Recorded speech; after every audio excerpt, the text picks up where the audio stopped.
जहां रुद्राक्ष पहनकर नहीं जाया जाता। कितने स्थान है? 5। और रुद्राक्ष को 5 स्थान पर पहनकर नहीं जाते, पर रुद्राक्ष के लिए वर्णन किया गया है कि रुद्राक्ष कब कब उतार कर उसको वापिस अभिमंत्रित करना चाहिए।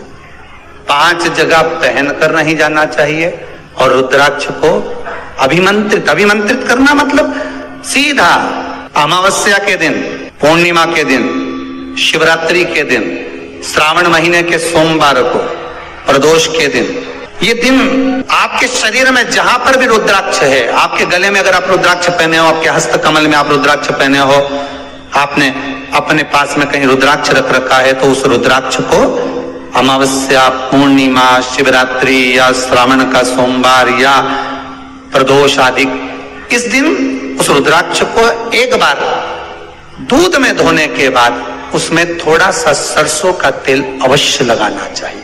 क्या होगा उससे? उससे होगा क्या? शिव महापुराण की कथा कहती है, महाराज रुद्राक्ष को दूध में धोने के बाद, स्नान कराने के बाद जल से स्नान कराया, थोड़ा सा सरसों का तेल लगा दिया। महाराज क्या मिलता है उससे?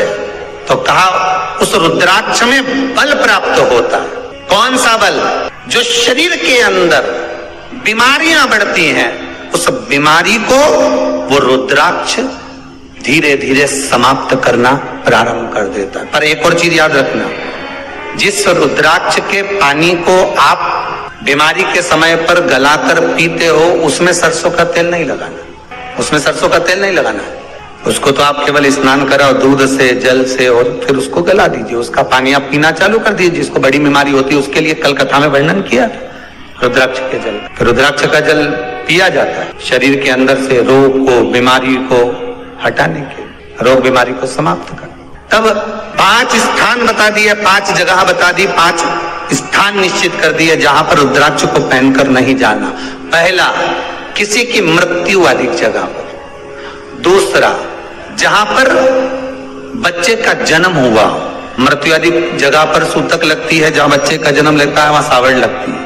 मतलब जीव जाने के बाद दुख का सूतक होता है, और बच्चा जब जन्म लेता है तो सुख की सावड़ रहती है। सुख की 2 स्थान।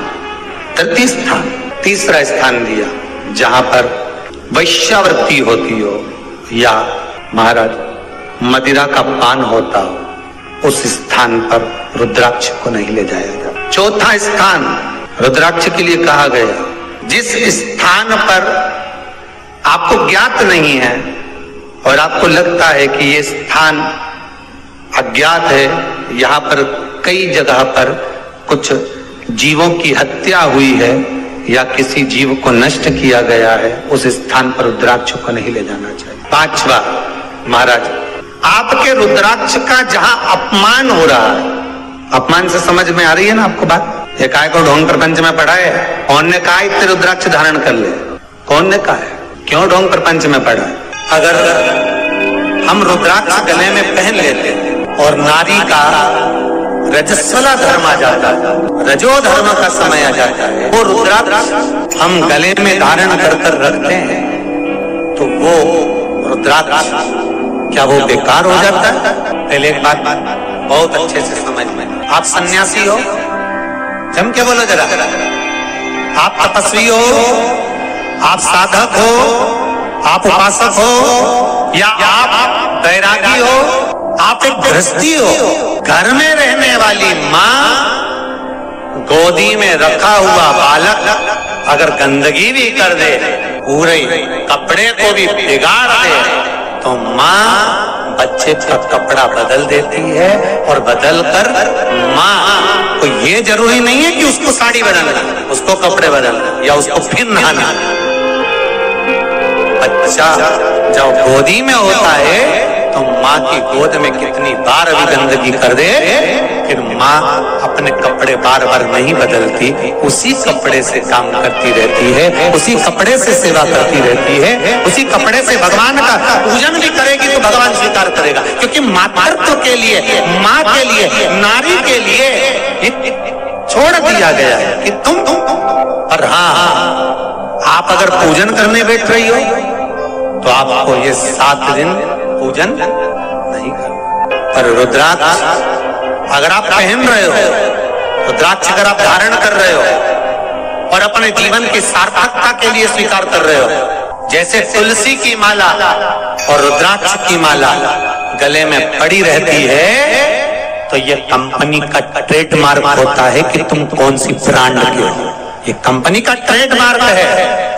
तुलसी की माला पहनकर प्राण छूट गए तो वैकुंठ चले गए, और रुद्राक्ष की माला पहनकर प्राण छूट गए तो कैलाश धाम चले गए। ये कंपनी का ट्रेडमार्क। छोटे रुद्राक्ष की माला, छोटा जो रुद्राक्ष होता है उसकी माला, कैंसर का जो मरीज होता है, अगर वो फर्स्ट स्टेज का कैंसर भी है, छोटे रुद्राक्ष अगर अच्छे हैं, 3 मुखी से लेकर 5 मुखी, 7 मुखी, 9 मुखी, 11 मुखी छोटा रुद्राक्ष मिल जाए, उसकी माला अगर पानी में डाल दी जाए और उस पानी को वो मन का ही डाल दो, उसी का पानी थोड़ा थोड़ा कैंसर के मरीज को सुबह दोपहर शाम श्री शिवाय नमस्तुभ्यम का जाप कर कर, पंचाक्षर ओम नमः शिवाय का जाप कर कर, शंकर शिव का नाम लेकर, महाकाल बाबा का नाम लेकर, विश्वेश्वर विश्वनाथ का नाम लेकर, केदारेश्वर का नाम लेकर, 12 ज्योतिर्लिंग का स्मरण कर कर अगर वो आचमन करना प्रारंभ कर दे तो कैंसर रोग में भी आराम मिलना प्रारंभ। केवल आचमन ही नहीं करना है,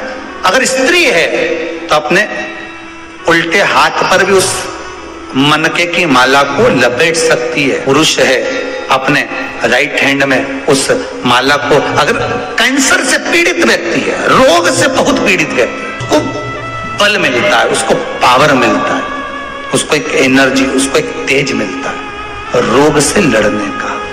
कई लोग कहते हैं महाराज जी रुद्राक्ष को सिद्ध कैसे करना चाहिए? तो शिव महापुराण में एक ही उपाय लिखा है, 108 बेलपत्र पर शंकर का नाम लिखकर समर्पित कर दो, या लाल चंदन चढ़ाकर समर्पित कर दो रुद्राक्ष के ऊपर, या उस रुद्राक्ष को आप अभिषेक में समर्पित कर, या उस रुद्राक्ष को सरसों के तेल में रखकर उसको फिर समर्पित शिव जी को कर। रुद्राक्ष को निकाला, शंकर जी के ऊपर रखा, शिव जी के चरणों में रखा, अभिषेक किया, उसको धारण किया। सिद्ध कैसे करना है? तो शिव महापुराण की कथा में एक संवाद बड़ा सुंदर लिखा कि रुद्राक्ष अपने आप में सिद्ध है।